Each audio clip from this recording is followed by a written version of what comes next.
Chapter 1. Calm your breath when everything feels out of control. When life falls apart, the first thing that usually slips away from you is your sense of control. Your mind races, your heart pounds, your hands shake, and your body feels like it's carrying the weight of everything at once. In that moment, calm feels far away, almost impossible. But here's the truth. Your breath is the one thing you can control, even when everything else feels out of your hands. If you learn to calm your breath when life feels out of control, you take back the first piece of power you need to rebuild yourself. Think about how your body reacts when you are under heavy stress. Your breathing becomes fast and shallow. You feel like you are gasping rather than breathing. That only feeds your panic.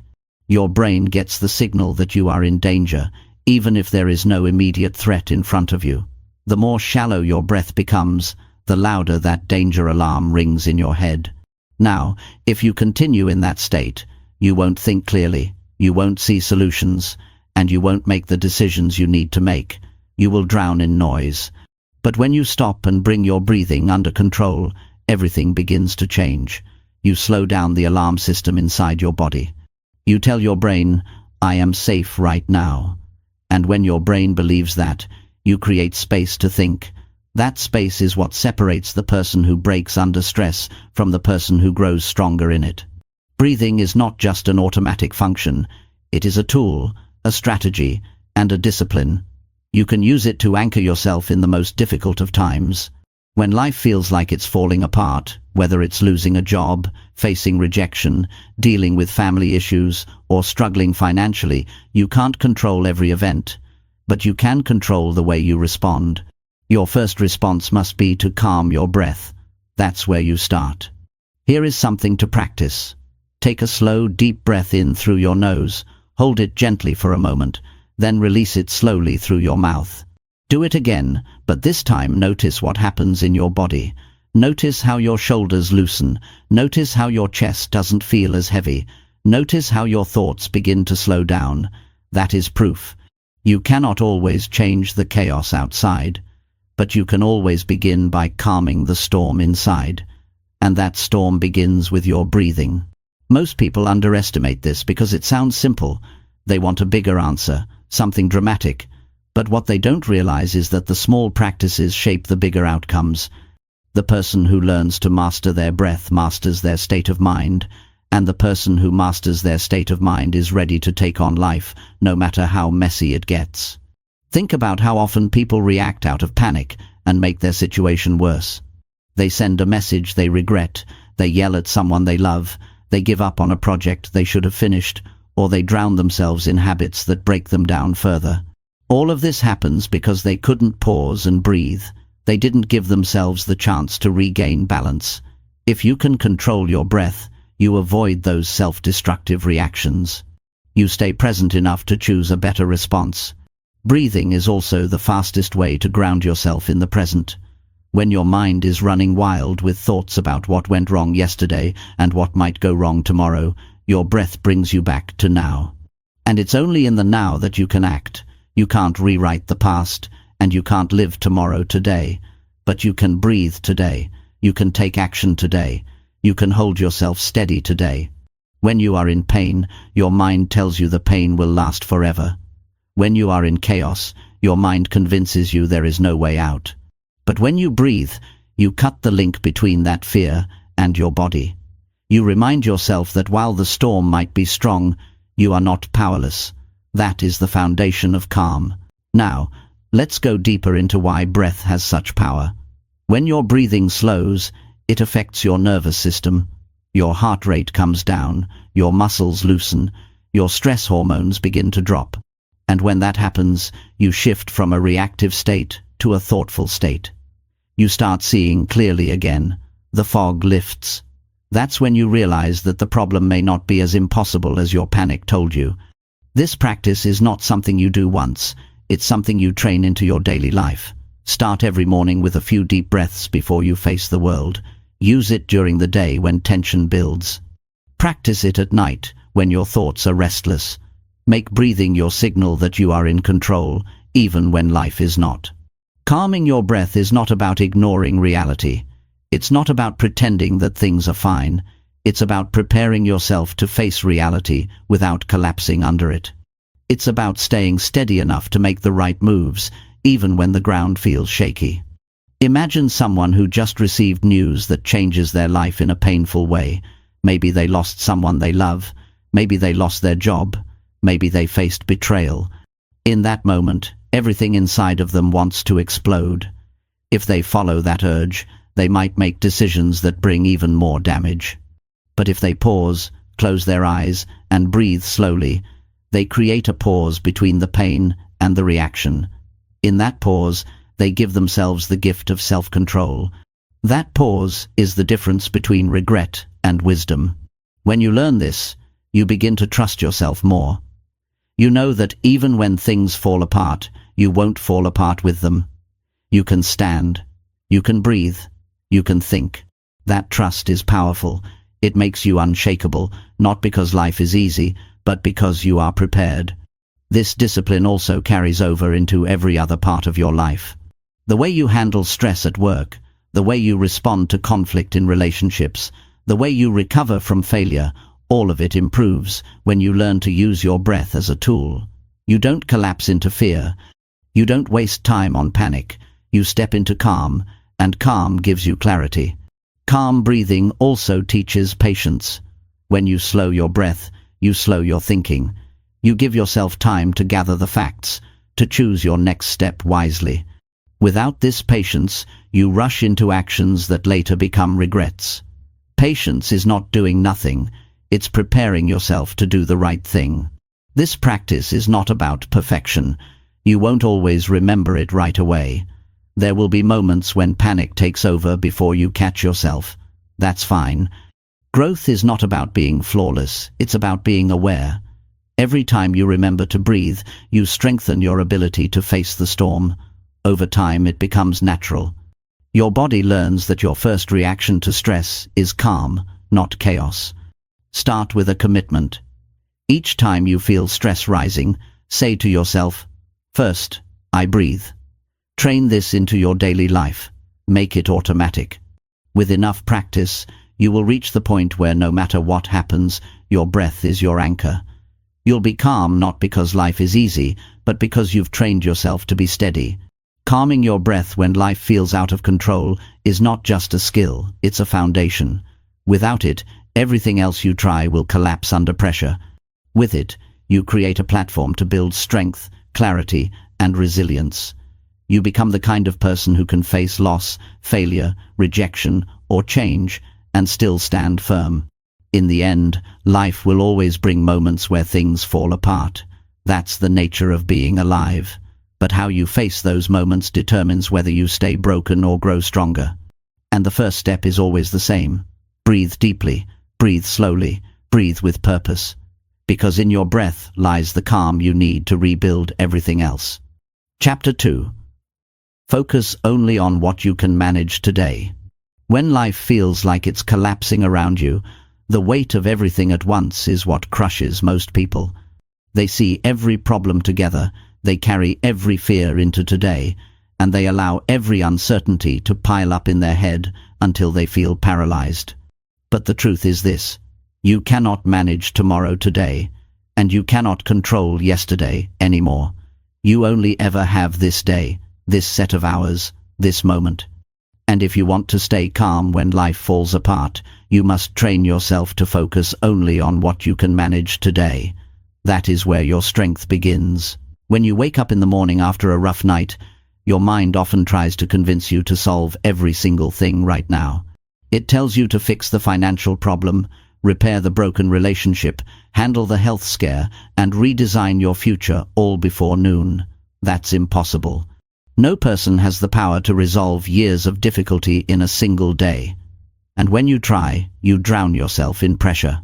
You're not failing because you're weak. You're failing because you're trying to carry 10 days at once.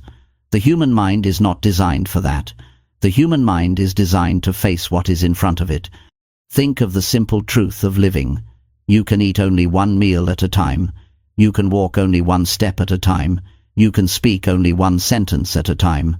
Yet when problems strike, people forget this truth and try to live 10 lives in one day. That's why they break. The way forward is to break life down to what is manageable right now. So how do you practice this? You start by identifying what belongs to today and what does not. Today might require you to make a phone call. Today might require you to pay one bill. Today might require you to show up at work and give your best effort. That is today. Tomorrow's concerns are not yours yet.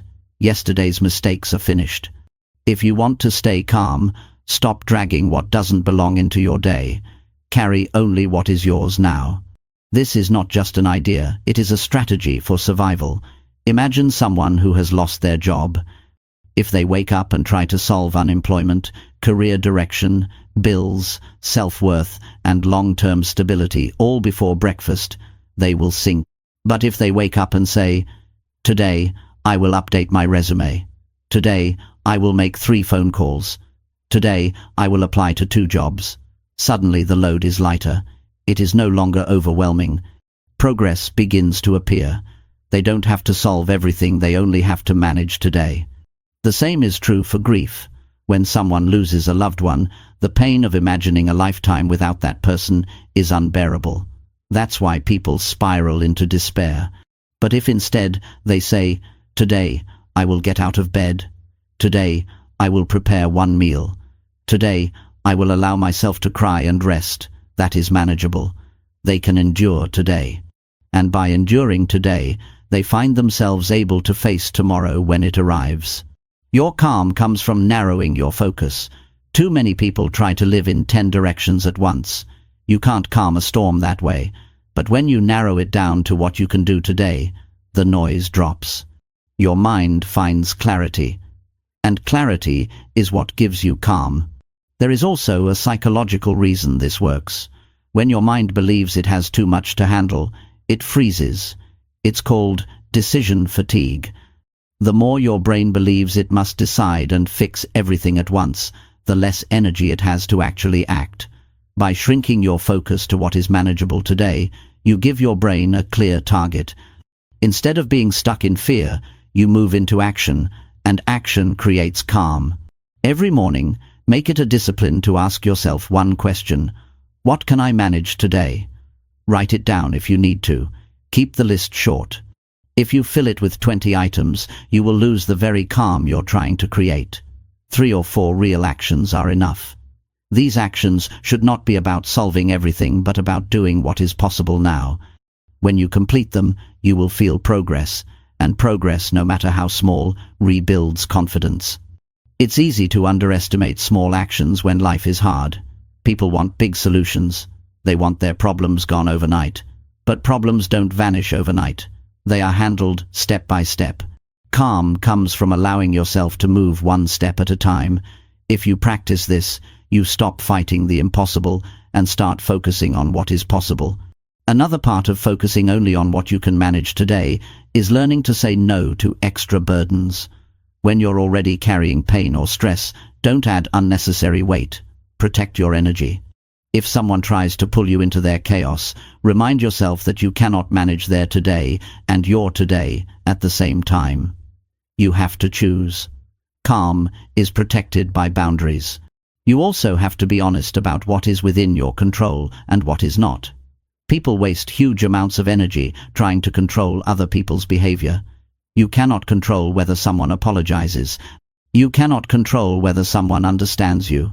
You cannot control every twist of circumstance, but you can control your attitude, your choices, and your actions today. Focus there. Energy spent on what you cannot control is energy stolen from what you can, and when your energy is scattered like that, calm disappears. There will be times when today itself feels heavy. You may have more than one urgent issue demanding your attention. This is when prioritization becomes essential. Ask yourself, if I could only do one thing today, what would matter most? Do that. Once it is done, move to the next. Calm is not about doing everything at once. It's about doing the right things one at a time. Focusing only on what you can manage today also builds resilience. Each time you practice it, you prove to yourself that you can face life as it comes. You don't crumble because you're not looking at the weight of the next year, you're looking only at the weight of today. And today is always manageable if you break it down. Think about how you eat a meal. You don't take the whole plate at once, you take bites. That's the way life works under stress. Break it down into pieces you can handle today. If you want calm, refuse to swallow the whole plate at once. Another reason this principle matters is because it keeps you present. Anxiety often lives in the future. Regret lives in the past. Calm lives in the present. By focusing on what you can manage today, you pull yourself out of regret and fear and bring yourself into the only place where you have power, the now. This doesn't mean you stop planning. Planning is wise, but worry is not. Planning is looking ahead with clarity. Worry is dragging the future into today and crushing yourself under it. Learn the difference. Plan when you need to, then return your mind to today. If you stay here, calm follows. Here is a simple practice. At the end of the day, reflect on what you managed. Don't punish yourself for what remains. Recognize the actions you took. This builds a sense of accomplishment, and that accomplishment builds inner strength. Tomorrow will bring new challenges, but tonight you can rest knowing you managed today. That rest restores calm. The reason many people lose hope is because they believe they must carry the whole journey at once. They see 10 years of struggle and say, I can't make it. And they are right. They can't make 10 years in a day. But they can make today. And if they make today, then tomorrow they can make tomorrow. Over time, this builds an unshakable resilience. When everything feels broken, don't let your focus break too. Narrow it, shrink it, guard it. Tell yourself, I will carry only today. When you live this way, the impossible begins to look possible. You won't solve everything overnight, but you will stay calm, and that calm will give you the strength to rebuild piece by piece. So when life falls apart and your mind wants to drag you into panic, remind yourself of this truth. You don't have to carry it all, you only have to carry today. And if you carry today well, you are already on your way to carrying tomorrow. Chapter 3. Release thoughts that make your mind more chaotic. When life falls apart, your biggest enemy often isn't the event itself, but the thoughts that follow it. The situation may be painful, but the endless loop of thoughts you allow into your mind multiplies the pain. A problem may be real, but the way you think about it can turn it into a monster that steals your sleep, drains your energy, and leaves you unable to act. That's why one of the most important disciplines you can build is learning to release the thoughts that make your mind more chaotic. You know what it feels like. You sit down to rest, but your mind refuses to stop. One thought appears, and it calls another. Soon, you're drowning in imagined scenarios. You think about what could go wrong. You replay what already went wrong, and you create stories in your head that may never even happen. This is the cycle of chaos in the mind. It's exhausting, and if you don't break it, it steals the chance to recover. Releasing these thoughts doesn't mean denying reality. It means refusing to give unnecessary power to the kind of thinking that destroys your calm. You can acknowledge that a problem exists without letting your mind replay it hundreds of times. You can recognize fear without feeding it. You can see uncertainty without allowing it to control every minute of your day. That is the practice, seeing the thought, recognizing its impact, and choosing to release it before it builds into chaos. The first step is awareness. You can't release what you don't notice. Most people let their thoughts run wild without even realizing it. They confuse having a thought with needing to believe it. But every thought that passes through your mind doesn't deserve a place in your life. Some thoughts help you plan, solve, and grow. Others serve only to drain you. You have to develop the discipline of catching yourself in the middle of destructive thinking. Ask yourself, is this thought useful, or is it just noise? If it's noise, it has to go. Once you've noticed the thought, the second step is to detach from it. Too often people say, that's just who I am, I'm an overthinker. But overthinking is not who you are. It's a habit, and habits can be changed. A thought is not you. It is something your mind produces, but you have the ability to step back and observe it instead of being ruled by it. When you observe it, you create distance, and in that distance you gain control. The third step is to redirect. You can't simply say, "I won't think about this," and expect your mind to go silent. If you want to release a thought, you must replace it with something else. That could mean focusing on a small task in front of you, repeating a calming phrase, or bringing your attention to your breath. The human brain can focus only on one main thought at a time. If you fill that space with something steady, the chaos has less room to grow. It's also important to recognize patterns. Certain triggers will always spark chaotic thoughts for you. Maybe it's money, maybe it's relationships, maybe it's self-doubt. Notice the triggers. Once you know them, you can prepare yourself. Instead of being caught off guard, you will be ready to release those thoughts the moment they show up. Preparation builds confidence, and confidence reduces chaos. Another practice is writing down what troubles you. When you carry thoughts in your mind, they spin endlessly. But when you write them down, you take them out of your head and place them on paper. This act alone can release their hold on you. You may look at what you wrote and realize some of it isn't as big as it felt, or you may see patterns you hadn't noticed before. Either way, writing transforms vague chaos into something concrete, and concrete things can be handled.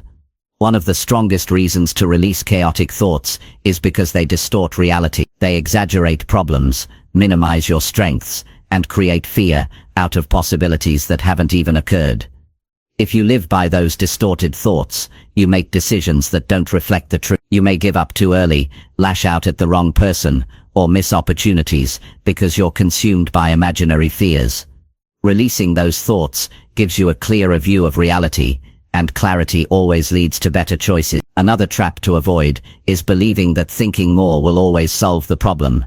It doesn't. Reflection is useful, but overthinking is destructive. Reflection helps you learn and plan. Overthinking makes you The difference is simple. Reflection leads to action. Overthinking leads to paralysis. You have to train yourself to stop once you notice you're no longer planning, but simply spiraling. Stop, release, and return your focus to what matters. There are practical ways to release chaotic thoughts. You can take a walk and use the rhythm of your steps to reset your mind. You can do a short breathing exercise that pulls you back into the present. You can speak out loud. "This thought is not useful to me." You can even create a routine that signals your brain to let go, like listening to calming music or focusing on one positive statement. Each practice is like a signal to your mind. It's time to release. You may also need to evaluate the sources feeding your thought. If you spend hours consuming negative news, toxic conversations, or content that fuels fear, your mind will naturally become more chaotic. Protect your input.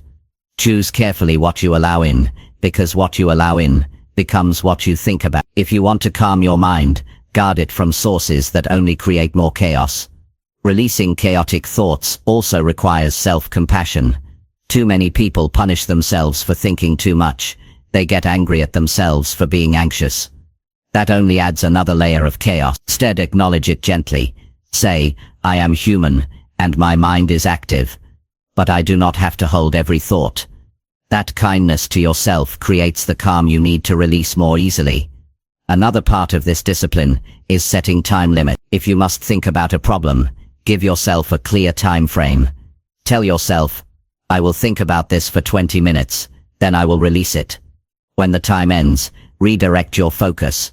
This trains your brain to recognize that thinking is not endless. There is a start and an end. Without limits, your mind will replay the same worry for hours without progress. With limits, you regain control. You must also remember that releasing doesn't mean ignoring. Sometimes people confuse the two. Ignoring means you deny the problem. You pretend it doesn't exist. Releasing means you acknowledge it but choose not to let it dominate your mental space beyond what's necessary. It's the difference between owning your problem and being owned by it. In the long run, the ability to release thoughts that create chaos is what allows you to live with resilience. Life will always bring uncertainty. Situations will often be outside your control. But if your mind becomes chaotic every time, you'll never build stability. Calm doesn't come from a perfect life. Calm comes from a trained mind.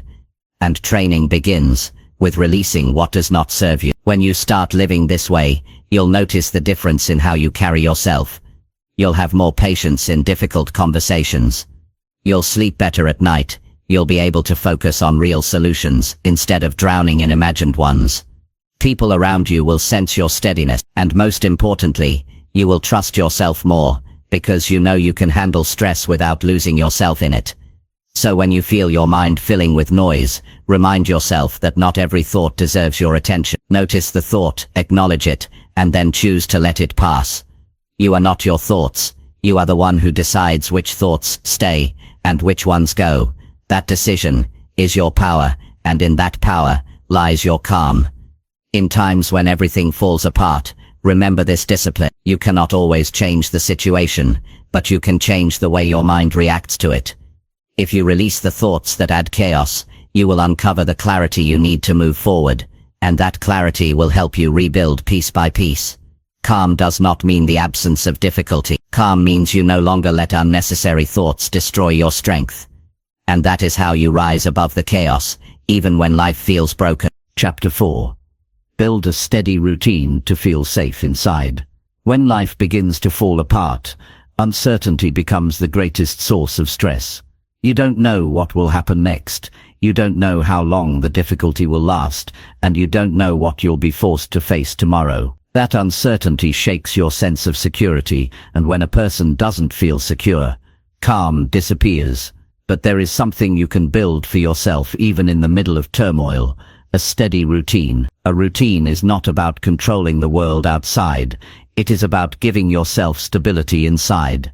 When everything else is unpredictable, you create a pattern you can count on, and that simple pattern helps you feel safe.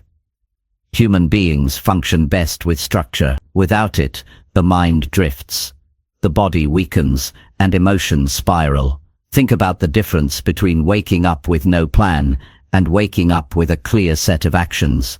In the first case, your mind is restless before the day even begins. You feel like you're chasing everything, scattered and reactive. In the second case, you know what to do first, you know what comes next, and that certainty gives you calm. The situation outside may still be hard, but inside you're steady.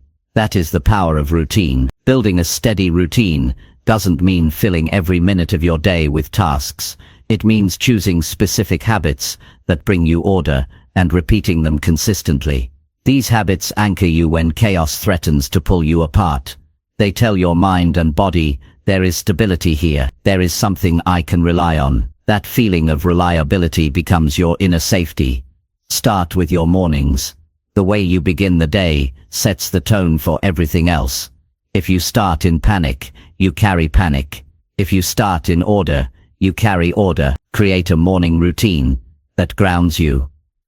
It could be as simple as waking up at the same time, drinking a glass of water, sitting in silence for a few minutes, and writing down your top 3 priorities. These may seem small, but they signal to your mind that you are in control of how the day begins. That control is what restores calm. Your routine should also include movement. The body and the mind are not separate. When you move your body, you release tension stored inside you. A short walk, stretching, or any form of exercise tells your body that you are not frozen in fear. You are active, alive, and engaged. This movement then feeds back into your mind, reducing stress and bringing clarity. You don't need a complicated workout plan, just enough movement to remind yourself that you are still strong and capable. Another essential part of routine is sleep. When chaos enters life, sleep is often the first thing to break. People stay up too late worrying, or they wake up throughout the night. Lack of sleep makes the mind even more chaotic. That's why protecting your rest is not a luxury, it's a necessity. Choose a consistent time to go to bed. Avoid filling your mind with noise right before sleep, and give your body the chance to restore itself. The steadiness of sleep is one of the most powerful ways to create safety inside. Eating is also part of this equation. When you're stressed, you may forget to eat, or you may eat too much of what harms you. Neither supports calm. Building a simple routine around meals, eating at regular times, choosing foods that nourish your body, gives your system stability. Your body then responds with more energy, and that energy feeds your mind. Work and responsibilities also become lighter when placed into a routine. Instead of reacting to everything as it comes, block time for what matters most. Decide when you will focus, when you will rest, and when you will connect with others. This gives your day rhythm, and rhythm creates balance. Without rhythm, every demand feels urgent, and urgency destroys calm. With rhythm, you know when things will be handled, and that knowledge allows you to breathe. One of the most overlooked benefits of routine is that it reduces decision fatigue. Every time you face a choice, your brain spends energy. In times of chaos, energy is already scarce. A routine takes many decisions off the table. If you always wake up at the same time, you don't debate when to get up. If you always prepare a meal at a certain hour, you don't debate when or what to eat. By reducing decisions, you conserve energy for the things that truly need your focus. That conservation is what allows you to stay calm. Routine also builds discipline. Discipline is not about harsh rules. It is about consistency that strengthens you. When you keep showing up for your routine, you prove to yourself that even when life is unstable, you are not. That proof builds confidence. And confidence is another name for inner safety. You trust yourself more because you see that you don't collapse under pressure.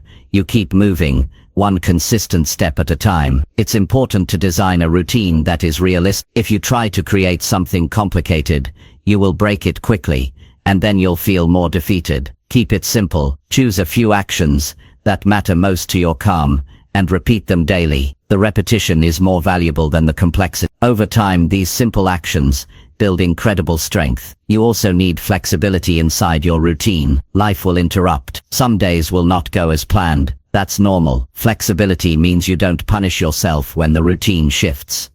You simply return to it at the next opportunity. The safety comes not from perfection, but from consistency. Missing once does not break you. Returning again and again is what makes the routine steady. Connection can also be part of your routine. If there are people who encourage and support you, schedule regular time to speak with them. Even a short call or a few minutes together can remind you that you are not alone. Loneliness feeds chaos, while connection builds safety. When you know you'll have that contact, you carry less fear. Spiritual practices or moments of reflection can also provide stability, whether it's prayer, meditation, journaling, or quiet thinking.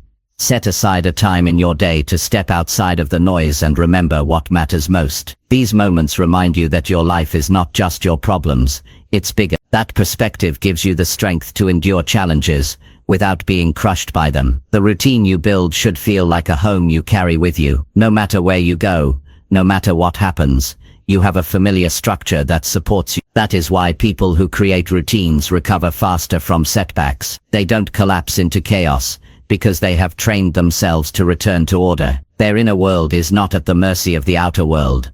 One more reason a routine creates safety is because it builds momentum. When you repeat positive actions daily, even small ones, they add up. You begin to see progress. You begin to feel capable.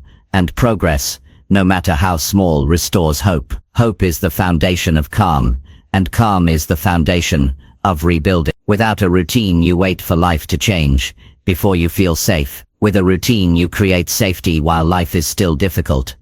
So ask yourself, what small daily actions can you repeat? What can you commit to every morning, every evening, or every week that will bring you steadiness? Write them down. Start simple. Begin practicing. With time, these actions become automatic, and when they are automatic, they become your foundation.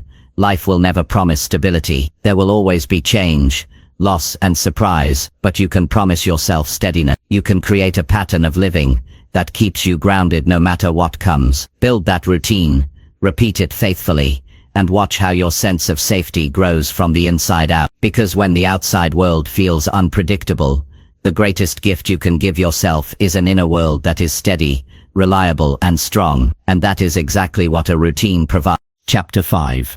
Face problems slowly instead of avoiding them completely. When life falls apart, the temptation to avoid your problems can be overwhelming. You feel drained, you feel afraid, and you tell yourself that maybe if you ignore the issue long enough, it will disappear. But problems rarely vanish on their own.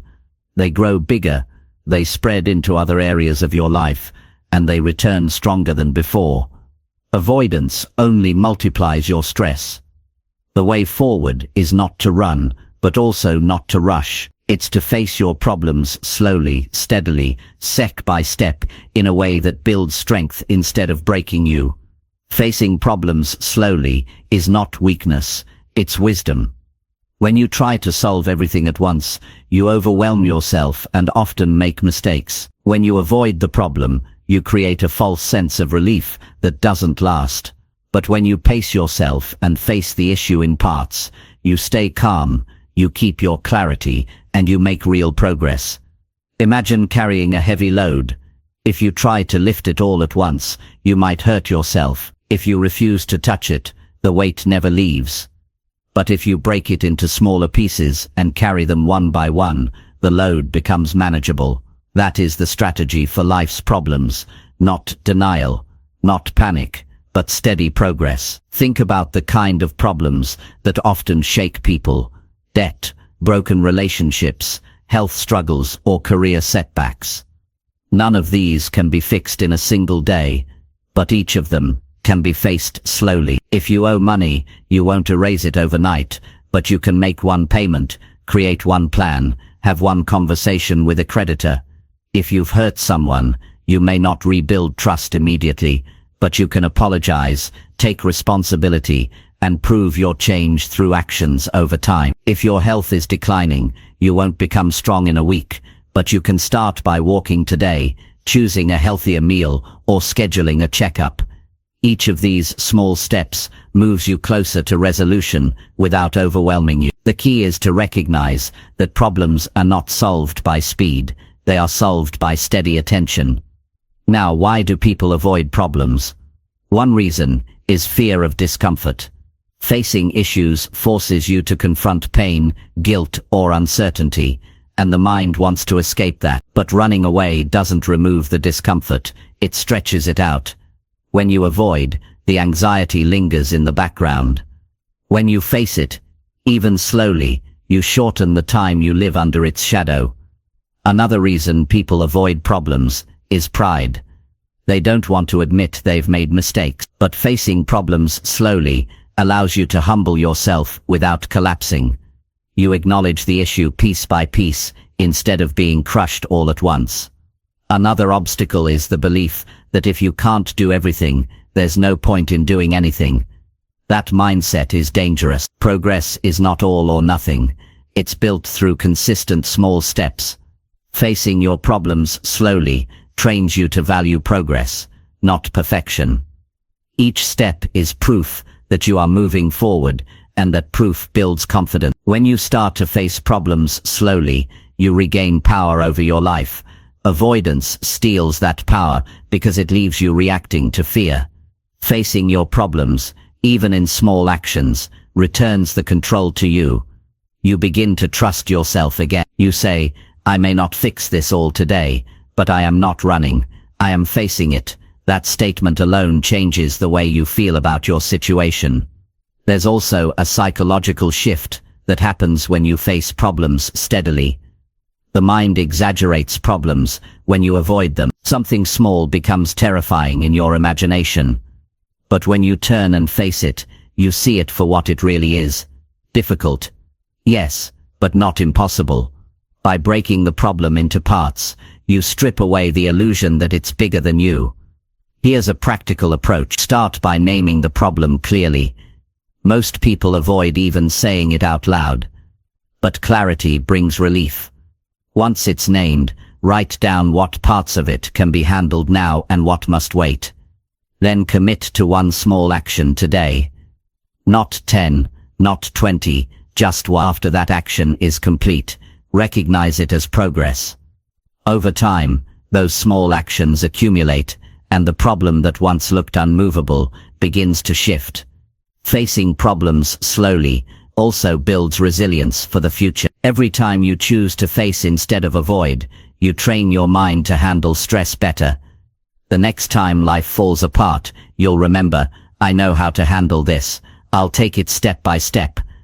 That memory of past success will calm you even in new storms. There's another reason this matters. When you avoid problems, you lose respect for yourself. Deep down, you know you're running, and that eats away at your self-image. But when you face problems, even in small actions, you rebuild self-respect. You prove to yourself that you are capable of handling difficulty. That self-respect fuels your confidence, and confidence makes you stronger. Facing problems slowly also prevents you from hurting others in the process. When you avoid, the stress leaks out. You become short-tempered, distracted, or withdrawn, and those around you feel the effects. But when you confront the issue gradually, you reduce that spillover. You keep more of your calm, and you protect your relationships from unnecessary damage. Some problems are complex and may require outside help. Facing them slowly doesn't mean doing it alone. It means admitting when you need guidance and being willing to take the first step toward it. That could be speaking to a mentor, meeting with a counselor, or asking a trusted friend for support. Seeking help is part of facing, not avoiding. And when you take that step, you release the false belief that you must carry everything by yourself. There's also value in measuring your progress as you go. Keep track of the small actions you've taken. When the problem feels heavy again, look back at what you've already faced. That record reminds you that even though the issue is not resolved yet, you are moving, and movement is what matters. Standing still in avoidance breaks you.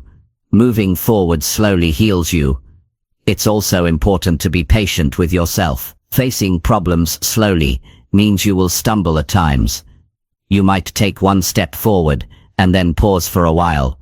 That's natural. Don't mistake pauses for failure. What matters is that you are still facing the problem, not running from it. With patience, the momentum always returns. Consider the alternative. A person avoids their financial issues for years. The debt piles higher, the stress grows, and eventually the problem explodes. Another person faces it slowly, budgeting, making payments, learning new skills. Over time, their situation improves, and their mind grows calmer. The difference between these two people is not intelligence, it's the choice to face or avoid. The same is true in relationship. Someone avoids difficult conversations, letting resentment build until the bond breaks. Another faces issues one discussion at a time, even when it's uncomfortable. Over time, they build deeper trust. Once again, the difference lies in the choice to face slowly, instead of avoiding completely. When you face problems slowly, you give yourself dignity. You may not have all the answers, but you are not hiding. You are showing up for your own life. That choice alone puts you ahead of the majority, who let fear rule them. Dignity grows when you face reality, and dignity strengthens your calm. So each time life throws a problem at you, resist the urge to escape. Resist the urge to fix it all in one night. Choose the middle path, steady facing. Write it down. Break it down. Take one action, and then take another tomorrow. Over time, you'll look back and realize the problem that once looked unbearable has already begun to fade. Life doesn't reward avoidance. Life rewards courage. And courage is not about doing everything at once. It's about doing something today, something tomorrow, and continuing until the problem is behind you. That is how you build calm. That is how you build strength.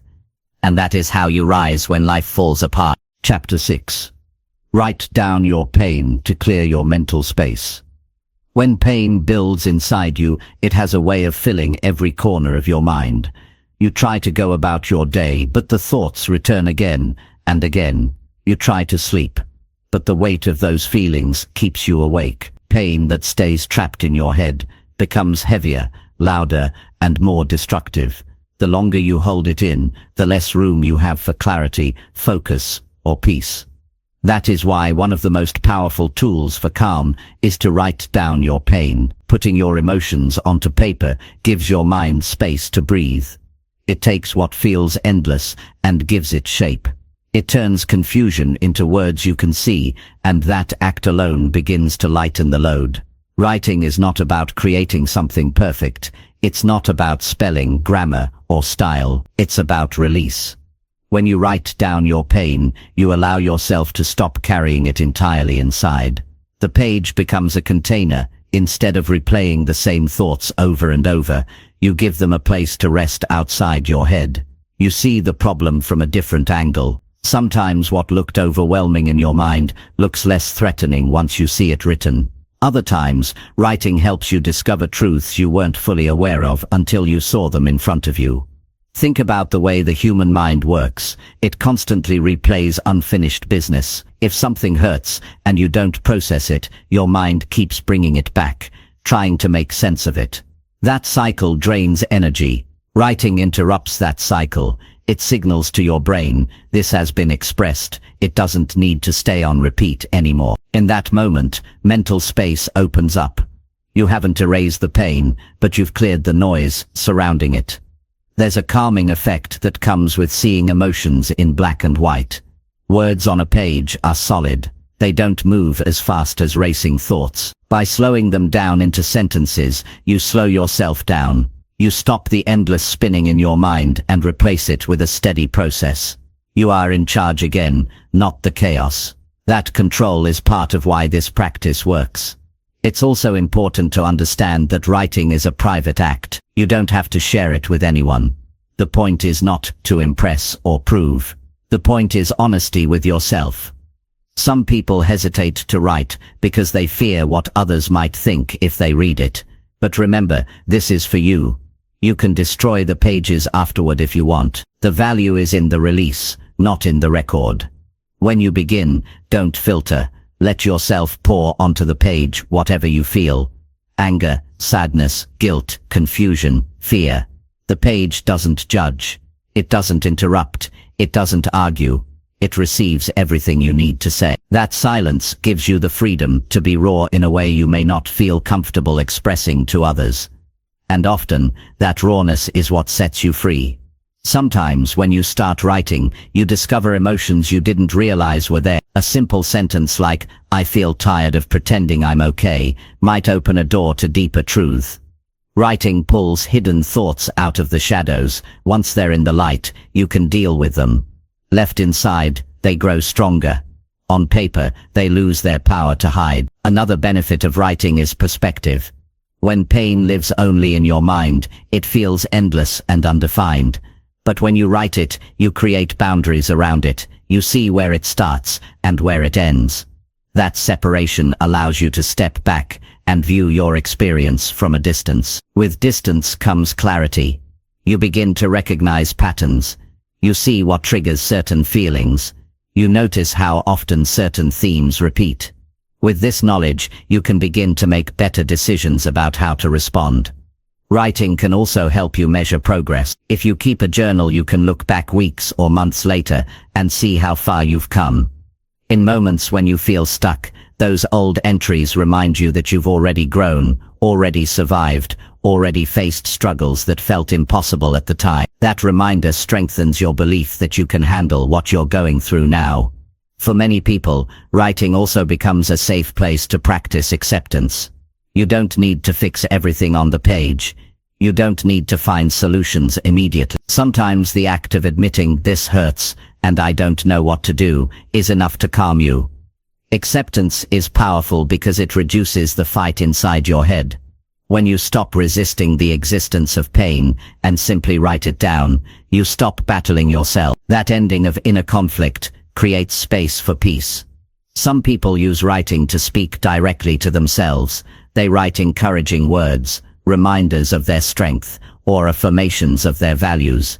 This is not pretending everything is fine. It's reinforcing that even in pain, you are still capable, worthy, and resilient. Writing these reminders makes them more real. Your mind may forget them in chaos, but your page keeps them safe. Other times you might write letters to people you can't talk to directly. Maybe you've lost someone and need to express your grief. Maybe you're hurt by someone, but don't feel ready to confront them. Writing a letter you never send allows you to express the feelings without carrying them inside forever. Even if no one else reads it, you release the weight. There's also a physical element to this practice. The act of holding a pen, pressing it to paper, and forming words with your hand engages your body. It's different from thinking silently. That physical engagement helps you process in a deeper way.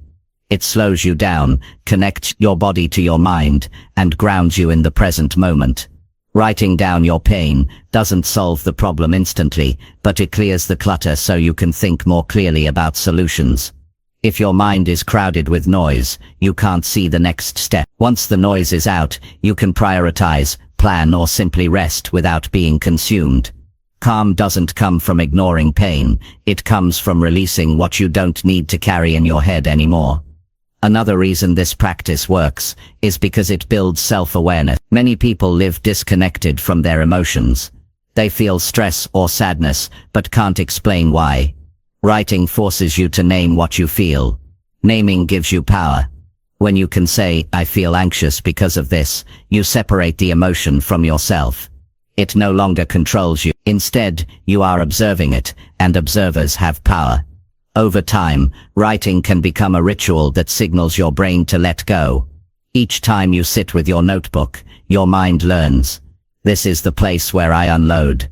That conditioning makes it easier to release the next time. It's like training your brain to know that it doesn't have to hold on to everything.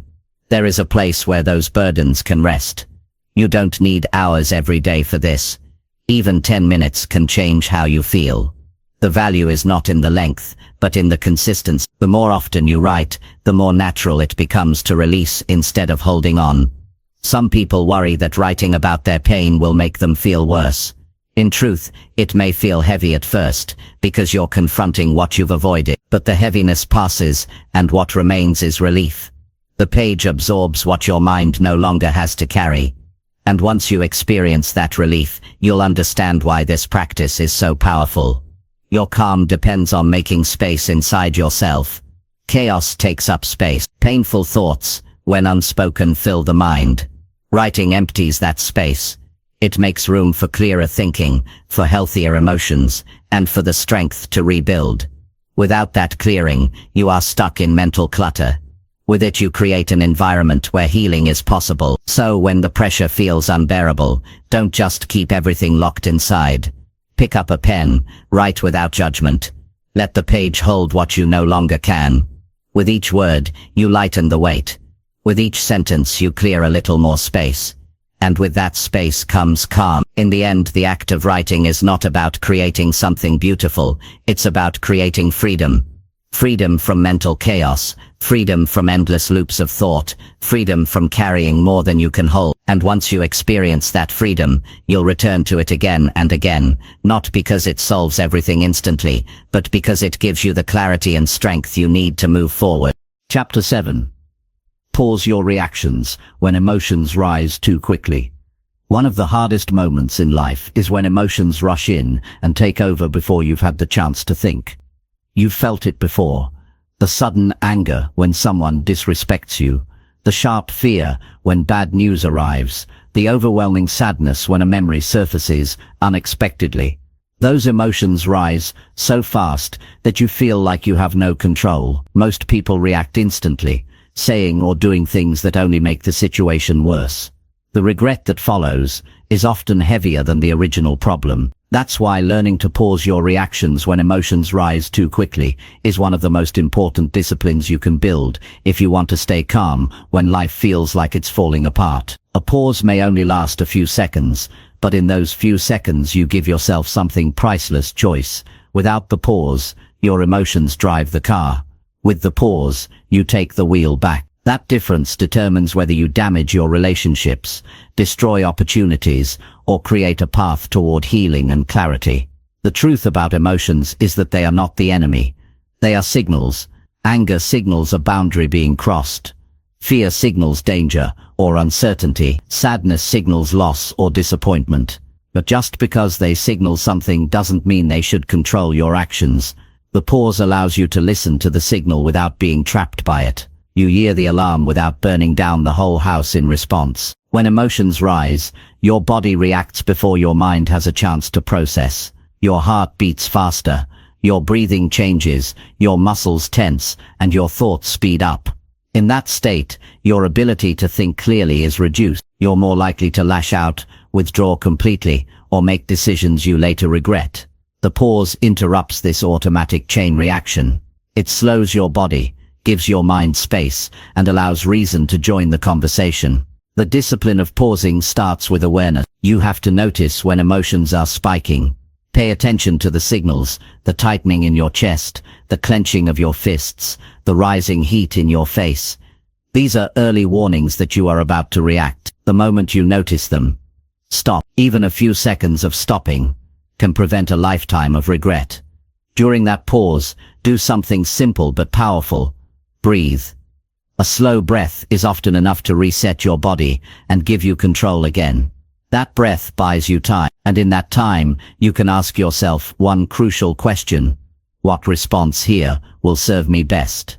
The answer to that question almost always leads to a better outcome than the first reaction that wanted to escape.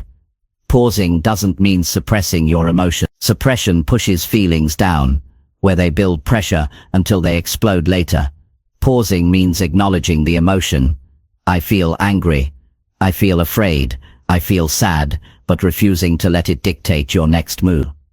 That acknowledgement brings honesty, and honesty reduces the power of the emotion.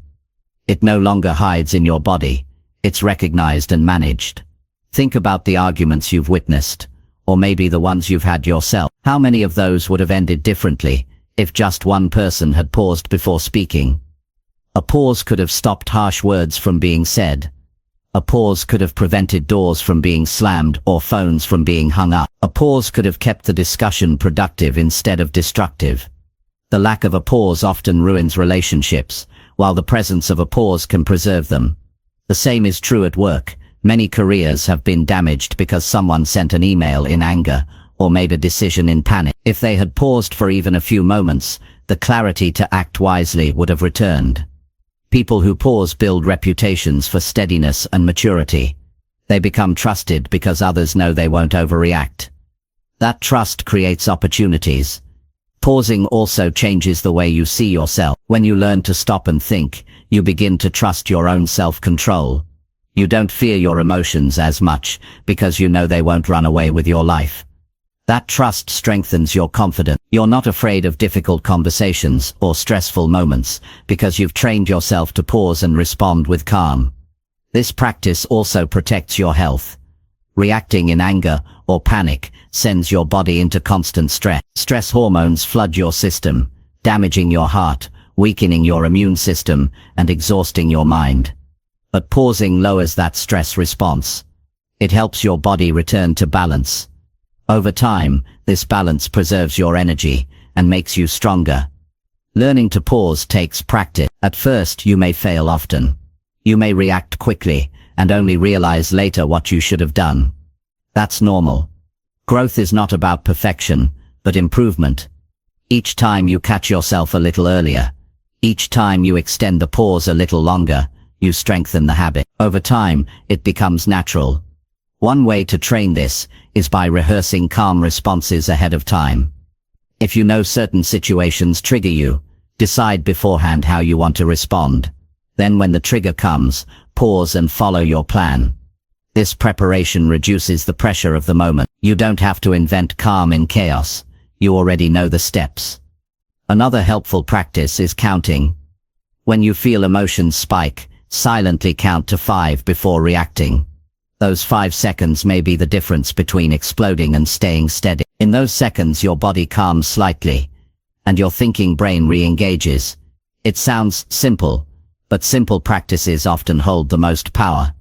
Some people worry that pausing will make them look weak or indecisive. The opposite is true.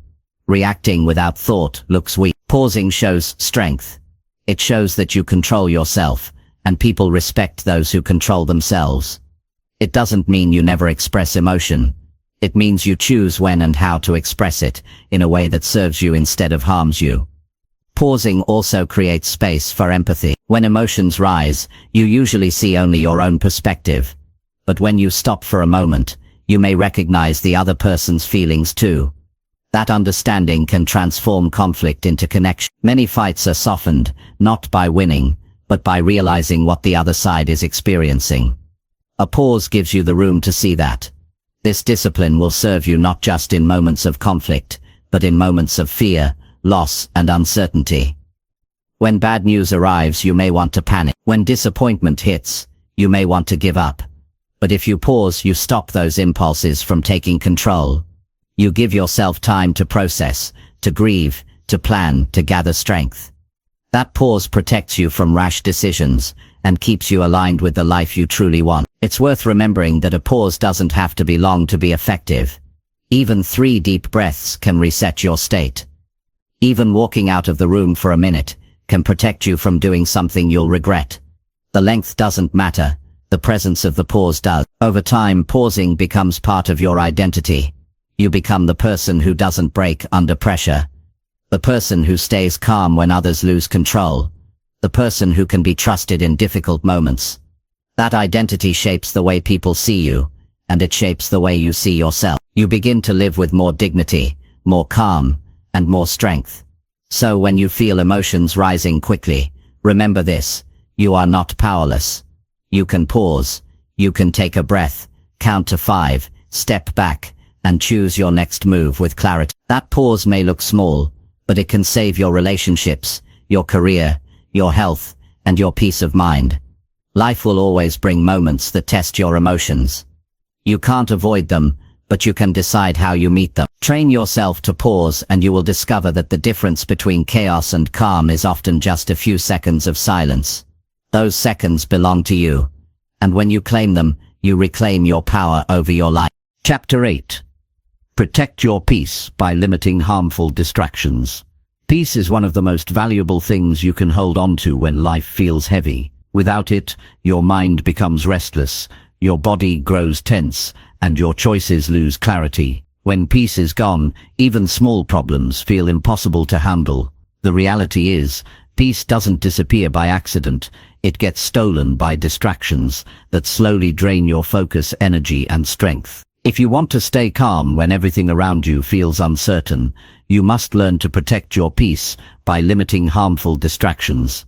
A harmful distraction is anything that takes your attention, time, and emotions away from what actually matters and leaves you worse than before. It might be people who constantly bring negativity. It might be endless scrolling through social media. It might be gossip, pointless arguments, or unhealthy habits. These distractions feel harmless in the moment, but they eat away at your mental space. They make you restless and prevent you from focusing on what will actually improve your life. If you don't learn to limit them, you'll find yourself exhausted and confused without even knowing why. Protecting your peace begins with awareness. Ask yourself, what in my daily life leaves me feeling drained? Who or what consumes my attention but gives me nothing good in return? Too many people ignore these questions, so they allow distractions to control their lives by default. The first step is recognizing them. You cannot remove what you haven't named. Once you see clearly what steals your peace, you can begin to guard yourself against it. One of the biggest distractions today is the flood of information. From the moment you wake up, you're bombarded with news, opinions, and content. Most of it is designed to capture your attention, not to build your strength. The more you consume, the more your mind is filled with noise. That noise creates chaos inside you. To protect your peace, you must take control of what you allow in. Limit the time you spend scrolling. Choose carefully what you watch, read, and listen to. If it doesn't add value or calm, reduce it. Every minute you give to mindless noise is a minute you steal from your own peace. Another distraction that destroys peace is toxic relationships. You know the type: people who complain constantly, criticize you without reason, or bring drama into every conversation. Being around them leaves you heavy instead of lifted. Protecting your peace doesn't mean hating these people, it means setting boundaries. You don't have to answer every call. You don't have to be available for every argument. You have the right to protect your energy. Surround yourself more often with people who support you, encourage you, and respect your space. That choice alone can transform your mental calm. Your own habits can also be harmful distractions. Sometimes it's not other people but the patterns you've built. Overeating, procrastination, binge watching, or constantly checking your phone. These habits feel like escapes, but they leave you more anxious and unsettled. Ask yourself honestly, does this action bring me peace, or take it away? The answer will guide you. Peace requires discipline, because if you give in to every impulse, you'll always be distracted. Discipline is not punishment, it's protection. It protects the space inside you where calm lives. Protecting your peace also means limiting your exposure. Ose unnecessary conflict. The world is full of arguments you don't need to join. Every debate online, every fight at work, every disagreement in your circle is not your responsibility. If you step into every battle, you'll drain yourself before you even begin your own journey. Learn the power of silence. Not every comment deserves a response. Not every criticism requires your defense. The moment you choose not to engage, you keep your peace intact. That is strength, not weakness. Another way to limit harmful distractions is by structuring your day with intention. Distractions thrive when you live without direction. If you wake up with no plan, you leave your attention open to anything that pulls. But when you decide ahead of time what matters most today, you close the door on many distractions. You give yourself a clear path to follow. Peace comes from knowing your time is spent on purpose, not wasted on noise. It's also important to recognize that not all distractions look harmful on the surface. Some even disguise themselves as productivity. For example, spending hours organizing tasks instead of actually doing them, or chasing every small project while ignoring the big one that really matters. These subtle distractions keep you busy, but unfulfilled. Protecting your peace means being honest about whether you're moving forward or just moving in circles. Busyness without progress is one of the most stressful distractions of all. Limiting distractions is not just about removing things, it's about replacing them with better choices. If you cut down on negative media, fill that space with uplifting reading or meaningful conversation. If you reduce time with draining people, spend more time with those who inspire you. If you step away from unhealthy habits, replace them with routines that strengthen you. Nature, exercise, journaling, learning or quiet reflection, all of these feed your peace instead of stealing it. Another essential part of protecting your peace is controlling your environment. Your surroundings influence your focus more than you realize. A cluttered space creates a cluttered mind. Loud environments make it harder to think. If you want calm inside, create calm outside. Organize your room, clear your desk. Choose music that soothes instead of overstimulates. When your environment supports your peace, distractions have less power. Technology itself is one of the most powerful sources of distraction, but it can also be managed. Turn off unnecessary notifications. Decide when you'll check your messages instead of being pulled every time your phone lights up. Create time blocks where you are unreachable so you can focus deeply. Technology doesn't have to rule your attention. If you master it, you protect your peace. If you let it master you, chaos follows. There's also a mental layer to this. Sometimes the most harmful distractions are not outside, but inside. Your own thoughts, worries about the future, regrets about the past, constant self-criticism. These thoughts pull your attention away from the present. Protecting your peace means limiting even these inner distractions. You do that by noticing them and replacing them with more useful thoughts. Gratitude, self-encouragement, and focus on the present moment all push back against mental noise. Protecting peace requires courage, because often you'll have to make choices that others don't understand. You may distance yourself from certain groups, reduce your online presence, or decline invitations that don't serve you. People may question you, but remember, they don't live with the cost of your lost peace. You do. You are responsible for guarding it. If you don't, no one else. Over time, as you limit distractions, you'll notice something powerful.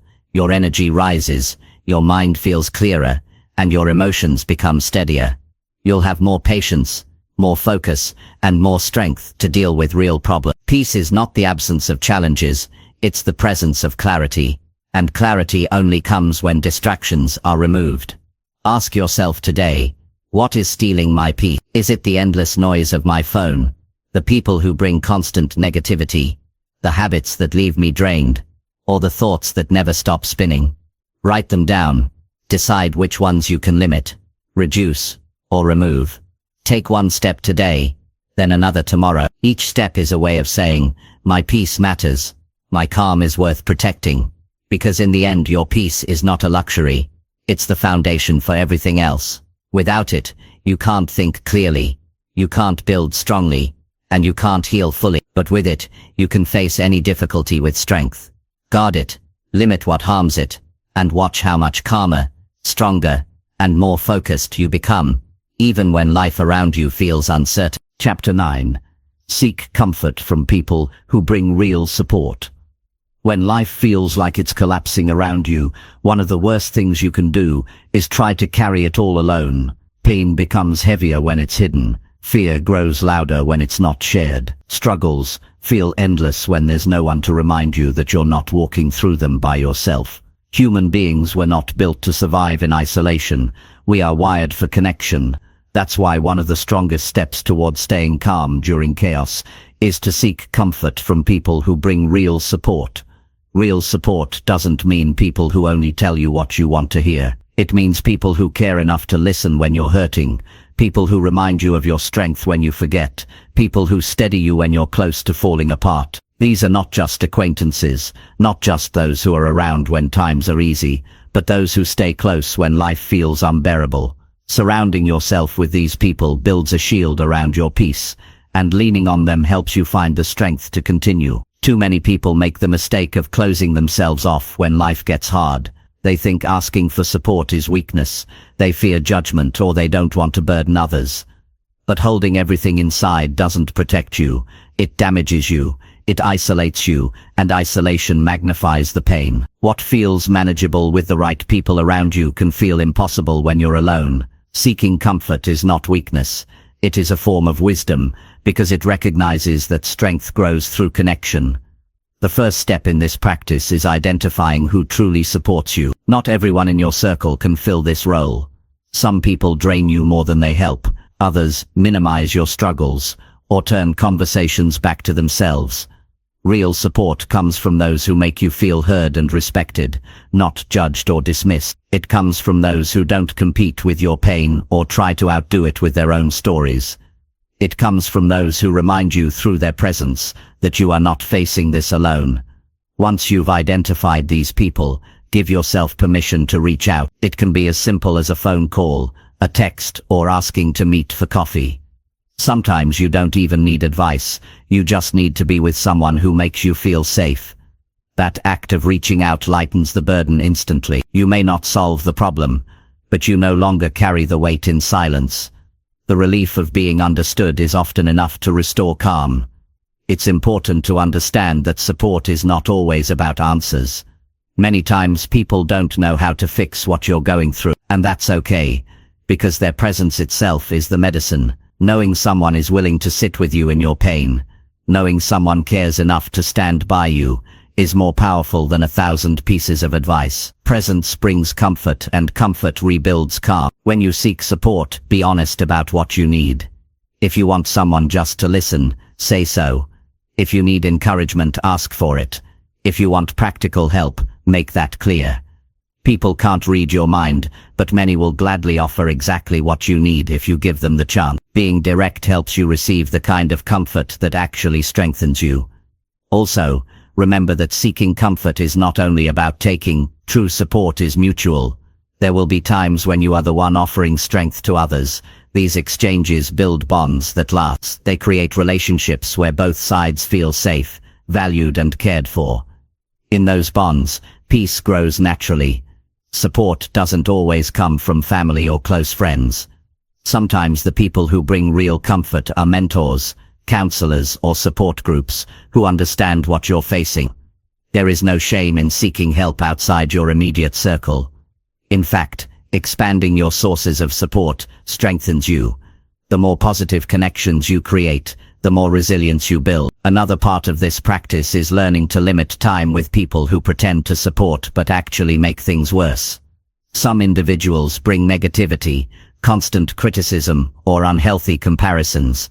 They leave you feeling smaller instead of stronger. Protecting your calm means choosing carefully where you seek comfort.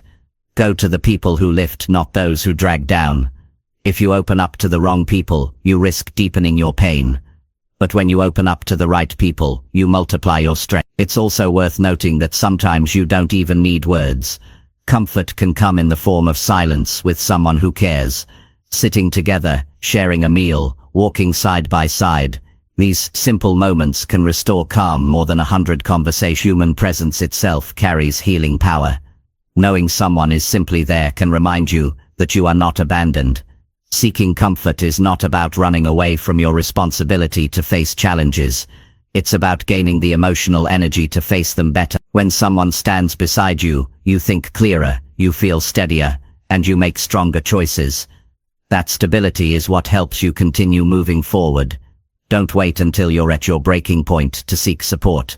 Make it a habit even during smaller struggle. By building those connections regularly, you create a foundation of trust that will hold you when the bigger storms come. It's much harder to reach out for the first time in the middle of crisis. If you've already cultivated relationships of support, leaning on them becomes natural. It's also important to remind yourself that you deserve support.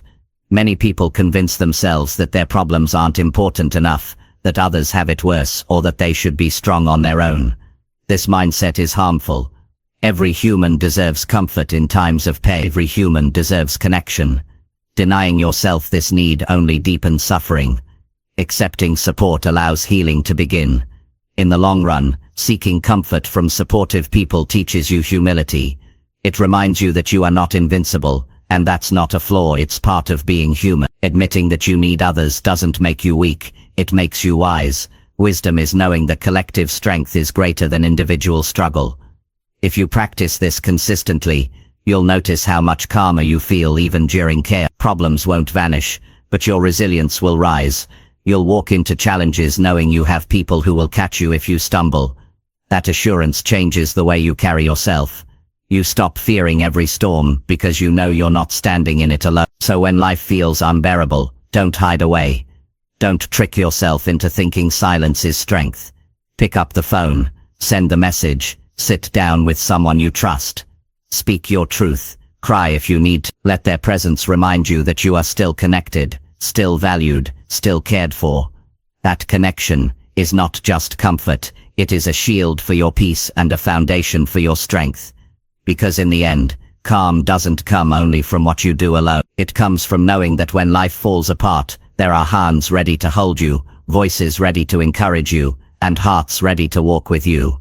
Seek that comfort, and you'll discover that even in your hardest moments, peace can return. Chapter 10. Grow stronger by turning struggles into daily lessons. Every struggle you face carries something inside it that can make you stronger if you're willing to learn from it. The problem is that most people see struggles only as interruptions, punishments, or unfair events that take away their peace. They spend so much time wishing those struggles never happened that they miss the lessons that could transform them. If you want to stay calm when life falls apart, you must decide that your struggles are not just problems to survive, but lessons to learn. Every day, in every difficulty, there is a chance to grow. Think about your own life. The times you remember most are not when everything was easy, but when things were hard and you had to push through. You may not have liked those moments, but they shaped you. They taught you about patience, about resilience, about endurance. They revealed what you could handle. That is the power of struggle. It breaks away illusions and forces you to discover the strength you didn't know you had. But this only happens when you pay attention and treat each struggle as a teacher. The first step is to stop asking only, "Why me?" and start asking, "What can I learn here?" This shift changes everything. Why me? Keeps you stuck in self-pity. What can I learn? Moves you forward. You may not find the lesson immediately. Some lessons reveal themselves only with time. But by asking the question, you open yourself to growth instead of closing yourself in bitterness. When you begin to see struggles as lessons, you start noticing the details. A financial setback might teach you discipline with money. A broken relationship might teach you about communication, boundaries, or self-respect. A failure at work might teach you humility or persistence.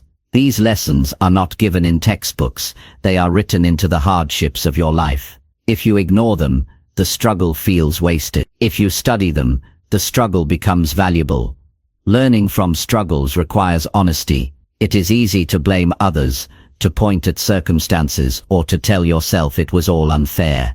But growth comes when you admit your own part, when you look in the mirror and see what needs to change. Maybe it's your habits, maybe it's your mindset, maybe it's your discipline. Facing this truth hurts, but it's how you turn pain into progress. If you always avoid responsibility, you keep repeating the same lessons until life forces you to learn them. Another part of turning struggles into lessons is writing them down. Reflection is clearer on paper. After you go through something difficult, ask yourself, what happened? How did I react? What could I have done differently? What did I discover about myself? By putting these answers on paper, you make the lesson tangible.